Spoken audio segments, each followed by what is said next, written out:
तो दोस्तों अगर अभी सब कुछ नॉर्मल चल रहा होता तो हम लोग नवंबर में इटर्नल्स देख रहे होते और ब्लैक विडो तो हम लोग कब का देख लिए होते। लेकिन दोस्तों अब जो ब्लैक विडो मूवी नवंबर में आ रही है वो आगे ट्रांसफॉर्म हो गई है और यहाँ पे दोस्तों इटर्नल के साथ भी कुछ ऐसा हुआ है। तो दोस्तों भले मार्वल सिनेमैटिक यूनिवर्स का फेज 4 थोड़ा लेट चल रहा हो, लेकिन इसका मतलब ये नहीं कि हम लोग को उनसे रिलेटेड कुछ अपडेट नहीं मिलेगी। तो आज के इस वीडियो में हम लोग बात करेंगे कि इटर्नल्स का कौन सा एक मेन विलन है जो एक टॉय के थ्रू रिवील हुआ है, और ये भी जानेंगे उसकी स्टोरी लाइन क्या है, उसकी पावर्स क्या है और उसका कनेक्शन कैसे है थेना इटर्नल यानी कि एंजेलिना जोली के कैरेक्टर से। तो दोस्तों कंप्लीट वीडियो को स्टार्ट करने से पहले आप लोग कर दीजिए वीडियो को लाइक और कमेंट कीजिए इटर्नल्स। साथ ही साथ जो लोग मेरे चैनल पे नए आए हमारे चैनल को सब्सक्राइब करके हमारी कॉमिक बुक टॉक्स फैमिली का हिस्सा बने। तो दोस्तों शुरुआत करते हैं इस कैरेक्टर से। इस विलन का नाम है क्रो।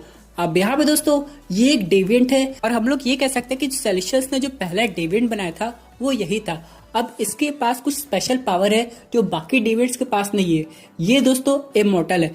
जैसा कि हम सब लोग जानते हैं कि इटर्नल्स और डेविएंट्स के पास बहुत सारी लाइफ होती है, यानी वो काफी लंबा जीते हैं, लेकिन इसका मतलब ये नहीं कि उन्हें खत्म नहीं किया जा सकता। उसी तरह दोस्तों इस डेविएंट के पास भी इमॉर्टलिटी है, लेकिन दोस्तों इससे एक बात का डर है कि अगर इसे अपनी इमॉर्टलिटी के बारे में बाकी डेविएंट्स को बता दिया तो हो सकता है वो इस पे एक्सपेरिमेंट करे। इसीलिए दोस्तों इस डेविएंट ने एक काम किया, ये जो अपना अपीयरेंस है हर 1000 ईयर्स पे चेंज कर देता था। यानी दोस्तों 1000 ईयर पे कुछ लगता था, उसके बाद ये काफी चेंज हो जाता था और बोलता था मैं उसका वंशज हूँ। अब यहाँ पे दोस्तों एक चीज तो कंफर्म थी कि ये जो डेविएंट है ये अपनी इमॉर्टैलिटी का सीक्रेट किसी को नहीं बताना चाहता था। अब सेलेस्टियल्स ने इसे बनाया था तो इसका एक काम था कि डेविएंट्स की आर्मी को लीड करना कि वो इटर्नल से फाइट कर सके। अब दोस्तों यहाँ पे लोगों का क्वेश्चन है कि ये लोग इटर्नल से फाइट क्यों करना चाहते थे। तो जाहिर सी बात है यहाँ पे वो लोग अर्थ पे कब्जा करना चाहते थे। और अगर हम लोग बात करें सुपर विलन की पावर की तो हम लोग इसे उस टाइम का थेनोस मान सकते हैं, क्योंकि ये भी थेनोस की तरह काफी ज्यादा स्ट्रॉन्ग था और ऊपर से इसके पास 2 म्यूटेंट की पावर थी। ये अपना शेप शिफ्ट कर सकता था। जी हाँ दोस्तों, और इसके पास भी हीलिंग फैक्टर था। यानी दोस्तों इसके पास है मिस्टिक की पावर और वुल्वरीन की पावर प्लस थेनोस की स्ट्रेंथ। इसी वजह से दोस्तों ये अपना अपीयरेंस चेंज कर पाता था। अब यहाँ पे दोस्तों इसके और थेना के बीच में एक लव रिलेशनशिप था और यहाँ पे इनके सन भी होते थे। वैसे यहाँ पे अगर हम लोग कॉमिक बुक की बात करें तो एकदम एक्यूरेट स्टोरी नहीं बताई जाएगी। अगर हम लोग सिनेमैटिक न्यूज़ की बात करें तो हो सकता है थेना और उसका बेटा ही थेनोस हो। अब आप लोग कहेंगे ऐसा कैसे हो सकता है, क्योंकि हम लोग ने एवेंजर्स इन्फिनिटी वॉर में देखा था कि जब थेनोस गमोरा के साथ गया था वॉलमीर पे तो रेड स्कल ने उसको बोला था थेनोस सन ऑफ एलार्स। यानी दोस्तों अलार्स जो कि एक इटर्नल है उसका बेटा है थेनोस, जिसको डेविएंट सिंड्रोम हो गया था। तो यहाँ पे अभी हम लोग की बात हो रही है थेना और क्रो की। तो क्रो कैसे अलार्स हो सकता है। यहाँ पे दोस्तों एक बहुत अच्छी फैन थ्योरी आती है जो कि ये बताती है कि क्रो के पास कोई भी इटर्नल में भी ट्रांसफॉर्म होने की पावर्स थी। तो हो सकता है कुछ समय के लिए वो एक ऐसे इटर्नल में ट्रांसफॉर्म हुआ था जिसे उसने नाम दिया अलार्स। अब यहाँ पे कॉमिक एक्यूरेट स्टोरी कभी नहीं हो सकती, तो हो सकता है थेना ने जिससे शादी की थी वो क्रो था अलार्स के रूप में। और अभी तक मार्वल सिनेमैटिक न्यूज़ में हम लोग ने थेनोस की मदर के बारे में कभी नहीं सुना है। इसका मतलब ये हो दोस्तों कि क्रो अलार्स बनकर थेनोस से शादी करता है, जिनका बेटा होता है थेनोस, और वो भी डेविएंट सिंड्रोम के साथ। क्योंकि असल में जो क्रो था जो इटर्नल बना हुआ था वो डेविएंट था, तो इसलिए थेनोस भी इटर्नल बना लेकिन डेविएंट सिंड्रोम के साथ। इस तरह दोस्तों थेनोस का जन्म हुआ। अब यहाँ पे कुछ वक्त बाद थेनोस टाइटन प्लैनेट पर चला भी जाता है। तो हो सकता है एक्चुअली में क्रो अभी टाइटन प्लैनेट पे एग्जिस्ट करता होगा। वैसे इन सब के अलावा दोस्तों थेनोस के भाई की भी बात हो रही है जिसका नाम है स्टार फॉक्स, और वो दिखने में बिल्कुल थेनोस जैसा नहीं है। उसके पास भी एक स्पेशल पावर है। एक तरह से हम लोग उसे कह सकते हैं कि वो अपने पावर के थ्रू लोगों को कन्विंस कर सकता है, यहाँ तक कि उनकी फीलिंग्स को भी चेंज कर सकता है। तो इसका भी आना कन्फर्म है। अब यहाँ पे ये देखना है क्या ये विलन के रूप में हम लोग को दिखाई देगा कि एंटी विलन के रूप में या फिर एक सुपर हीरो के रूप में। इन सब के अलावा दोस्तों एक बात तो कंफर्म है कि यहाँ पे जब भी इटर्नल्स और डेविएंट्स के बीच में फाइट होगी क्रो का जिक्र हमेशा होगा, और यहाँ पे क्रो हमेशा अलग रूप में ट्रांसफॉर्म होके आएगा और एक समय ऐसा होगा जब ये कम्प्लीटली इटर्नल में चेंज हो जाएगा और बाद में ये बात थेना को पता चलेगी। लेकिन दोस्तों सबसे इम्पोर्टेंट बात इस विलन के बारे में ये है कि ये इमॉर्टल है। तो क्या अभी करंट मार्वल सिनेमैटिक यूनिवर्स में ये एग्जिस्ट करता है कि नहीं। तो दोस्तों हम लोग को ये पता है कि इटर्नल्स मूवी है ये पास्ट के थ्रू भी दिखाई देगी और मार्वल सिनेमैटिक यूनिवर्स का प्रेजेंट सिनेरियो कैसे इटर्नल्स को अफेक्ट कर रहा है ये भी दिखाया जाएगा। तो इसका मतलब ये है कि क्रो नाम का विलन भी इस सिनेमैटिक यूनिवर्स में मौजूद होगा और वो इस समय टाइटन प्लैनेट पे होगा। बाद में जब सही समय आएगा, यानी जब थेनोस चला जाएगा तो वो अपने बेटे स्टार फॉक्स के साथ अर्थ पे आ जाएगा। वैसे आप लोग को तो पता होगा ना कि थेनोस के फादर और ग्रैंडफादर ने ड्रैक्स को बनाया था कि वो थेनोस को खत्म कर सके। तो इसी तरह अगर मार्वल सिनेमैटिक यूनिवर्स की स्टोरी लाइन देखा जाए तो हो सकता है ड्रैक्स को उन्होंने ही बनाया हो, और हो सकता है ये सुपर विलन अर्थ पे भी आ गया हो, लेकिन इसे पहचानना बहुत ज्यादा मुश्किल है क्योंकि ये भी शेप शिफ्ट कर सकता है। अब आप लोग जानते हैं जो स्क्रल है वो भी एक तरह के डेविएंट्स है। अब ये देखना होगा कि क्या टेलोस इनके बारे में जानता है कि नहीं, क्योंकि शेप शिफ्टिंग की पावर उन लोग को इसी डेविएंट से मिली है। अब यहाँ पे ये कहानी काफी ज्यादा इंटरेस्टिंग होने वाली है क्योंकि दोस्तों इटर्नल्स कब एक्टिव होंगे ये तो आने वाला वक्त बताएगा, लेकिन एक चीज तो कंफर्म है, इनके और इटर्नल्स के बीच में बाद में फाइट भी होती है। और यहाँ पे एक और अपडेट है जो कि रिलेटेड है नेमर से। हम लोग ये जानते हैं कि नेमर एक अटलांटियन है और एक तरह से वो एक म्यूटेंट भी है। तो हम लोग को इटर्नल्स मूवी में नेमर की ओरिजिन तो नहीं दिखाई देगी, लेकिन हाँ अटलांटिस की ओरिजिन दिखाई देगी।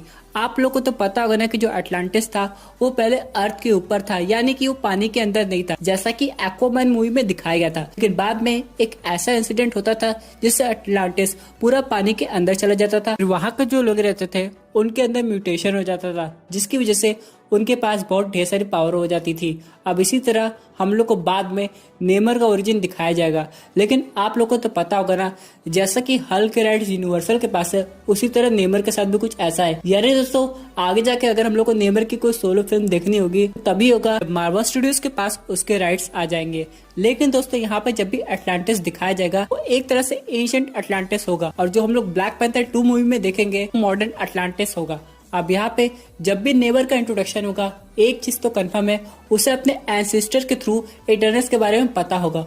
और यहाँ पे हम लोग ने एवेंजर्स एंड गेम में एक अटलांटियन रेफरेंस देखा था जब ओकॉय बताती थी ब्लैक विडो को कि वहां पे एक भूकंप आया है। अब यहाँ पे ये देखना है कि नेमर क्या वाकई में हम लोग को ब्लैक पैंथर 2 में दिखाई देता है या फिर इसमें कुछ चेंजेस होने वाले हैं। और इटर्नल्स मूवी में एक चीज तो और कंफर्म है, हम लोग को नेमर के अलावा बाकी म्यूटेंट्स का भी पता चलेगा। और क्या पता हम लोग को इटर्नल में पहली बार इन शबानूर देखने को मिले, जिससे हम लोग जानते हैं अपोकलिप्स के नाम से। आप सब लोग तो जानते हैं उसके पास भी बहुत ढेर सारी म्यूटेंट पावर है और उसे अपनी बाकी की पावर एक एलियन टेक्नोलॉजी से मिली, ऐसा कॉमिक बुक में दिखाया गया। अगर ऐसा कुछ सिनेमैटिक यूनिवर्स में दिखाया जाएगा तो क्या वो एलियंस खुद सेलेक्शंस थे जो कि उस म्यूटेंट को ऐसी टेक्नोलॉजी दी है या फिर कोई और यहाँ पे अगर इटर्नल्स उसके बारे में जानते हैं तो हो सकता है वो इटर्नल्स ही थे जो वहाँ पे अपोकलिप्स को कैद कर दिए। अब हम लोग ने अपोकलिप्स को देखा था फॉक्स की मूवी में, उसका जो कैद होने का सीन था कुछ और तरीके से दिखाया गया था, लेकिन मार्वल सिनेमैटिक यूनिवर्स में उसे किसी और तरीके से दिखाया जाएगा। लेकिन बात जो भी हो, एक सीक्रेट जो है वो इटर्नल अभी भी बताया नहीं है कि वो एवेंजर्स के सामने क्यों नहीं आए, और अगर वो इतने समय तक अर्थ को प्रोटेक्ट कर रहे थे तो वो किस वे में कर रहे थे ये भी अभी तक बताया नहीं गया है। तो हम लोग को दोस्तों कुछ वक्त के लिए और इस मूवी का वेट करना पड़ेगा। यहाँ पे दोस्तों ये भी देखना पड़ेगा ये जो डेविएंट है क्या सिर्फ ये एक विलन है इटर्नल मूवी में या इस जैसे और विलन सामने आएंगे, और इसका आगे का प्लान क्या है, क्योंकि दोस्तों इसका डिस्क्रिप्शन में ये लिखा था कि ये आगे जाके ग्लोबल थ्रेट बन सकता है। इसका मतलब ये हो दोस्तों, भले पास्ट सीक्वेंस में टाइटन प्लांट पे चला गया था और वो थेनोस को खत्म करना चाहता था, लेकिन जब उसे पता चला कि जो एवेंजर्स है बाद में आगे जाके थेनोस को एंड कर देते हैं तो वो वापस अर्थ पे आ जाता है, अर्थ को रूल कर दे। और इसी तरह अब इटर्नल्स एवेंजर के सामने आएंगे और इसको रोकेंगे, तब यानी दोस्तों ये आगे जाके हमें एक थेनोस को रिप्लेसमेंट के रूप में दिखाई देगा। यहाँ पे ये भी कहा जा रहा है कि इटर्नल्स अपनी पावर कुछ समय के लिए भूल गए थे और वो एक नॉर्मल ह्यूमन बीइंग की तरह अर्थ पे रह रहे थे, तो हो सकता है इसमें इसी सुपर विलन का हाथ हो। ये दोस्तों बात कर लेते हैं अपने अगले अपडेट की, जो कि रिलेटेड है डेडपूल से। अगर हम लोग म्यूटेंट के बारे में डिस्कस कर रहे हो और इसमें डेडपूल का नाम ले तो ऐसा कैसे पॉसिबल होगा।